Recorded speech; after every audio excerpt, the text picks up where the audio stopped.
Okay, go. Hi, I'm Kevin O'Hearn, and for many years, for 23 years, I was a Reed & Barton salesman. But the real story is that of my grandfather named Joseph Martin, who started out at Reed & Barton as an office boy in 1906. Wow.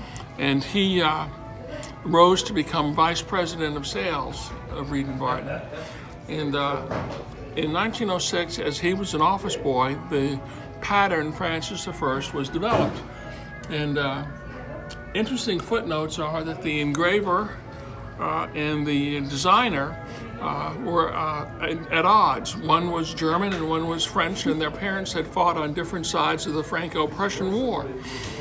At any rate, they worked together to create Francis I. And each piece of Francis I is different. The arrangement of the fruits and vegetables and vines is different on each individual piece. So the spoons have a different design, and the forks have a different design, and the knives have a different design, and so on. Many people don't realize that silver is actually stamped. It's not molten. It's not poured molten into a mold. It is stamped, and it starts with a key blank, and this can become either a fork or a spoon, and it's run through a grading machine that makes it longer and wider, and then it's stamped out. This is obviously going to become a fork. The pattern is called Francis I, and when it is struck by a die, the excess silver squeezes out around the rim. And you can see here, I am tine bar. These are tines, and the joke in the industry is it's a sign of the tines.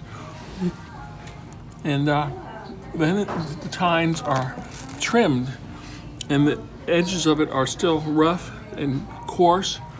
And of course, we still have the tine bar across there, and you can see the sharp metal between the tines. Now we've removed the tine bar, but you can still see here at sharp edges between the tines. It's then going to be put on a belt sander, and that will shave off the sharp edges. Okay, then on this next to last, we have started to polish and smooth out the edges, and we have buffed between the tines, but the tines are still squared off. They're not nice and pointed. This is the finished product. This is what actually goes on your tablecloth. Notice that the tines are pointed, and the edges are all smooth to the touch. It's all been rounded, and we use pumice and water to smooth the edges of the fork.